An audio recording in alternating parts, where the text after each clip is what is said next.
Buongiorno a tutti, sono Stefano, IZ4ZKX, anche oggi sono alle prese con un unboxing. Oggi scatterò assieme a voi un dipolo 40-80 metri della LEM, appunto il modello AT4080. Procediamo velocemente con un unboxing rapido, perché questo è un prodotto che non richiede grandi spiegazioni e soprattutto è un'antenna molto semplice, ma per quanto semplice molto efficace. L'antenna dipolo è un'antenna molto semplice ed è composta da due bracci filari, un centrale dove va collegato all'alimentazione con il PL, un polo caldo, un polo freddo e in questo caso, essendo 40-80, prevede una bobina per l'adattamento della banda degli 80 metri. Procediamo ora con un dettaglio dei particolari direttamente da vicino. Le trappole del dipolo sono praticamente fatte in materiale in PVC con l'avvolgimento interno in rame e una guaina che protegge il tutto.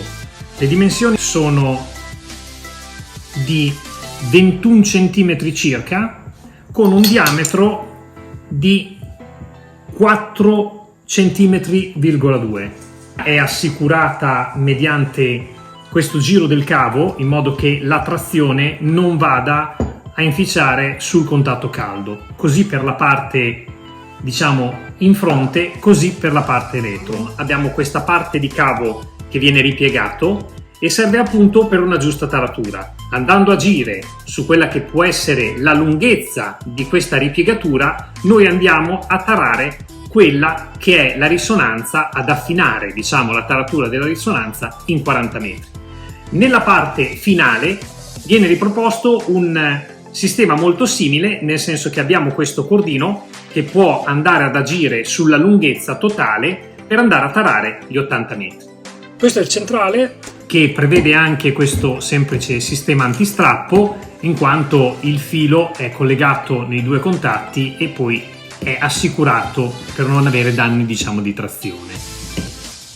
L'antenna viene fornita con un cavo irradiante di una sezione che a occhio dovrebbe essere un 2, infatti mi segna un 3 compreso il dielettrico, molto probabilmente internamente è un 2 mm, quindi cavo da 2 mm che ha senz'altro la possibilità di garantire e supportare la potenza indicata dalla casa. Questa è la staffa di fissaggio per il centrale. Nella parte con meno escursione si fissa la parte quadrata del centrale, mentre nella parte con più escursione si va a fissare il palo di sostegno. Molto probabilmente l'antenna viene fornita già con una pretaratura, di conseguenza non sarà necessario andare a fare difficoltose tarature.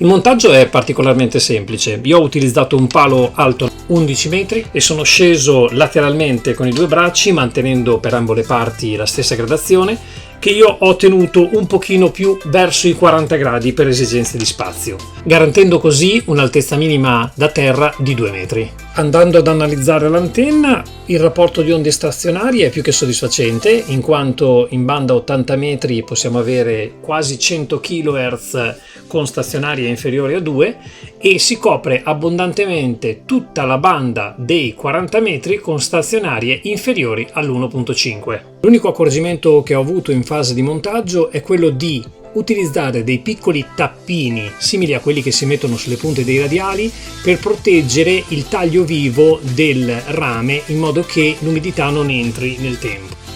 Vorrei concludere dicendo che la potenza sopportabile massima di questo dipolo è di 1000 watt, quindi è superiore alla legal power, quindi siamo tutti tranquilli che potrà sicuramente andare bene. Con questo vi saluto, se la prova vi è piaciuta iscrivetevi al canale, attivate la campanella per le notifiche e come di consueto restate sintonizzati e soprattutto a tutti un caloroso 7-3.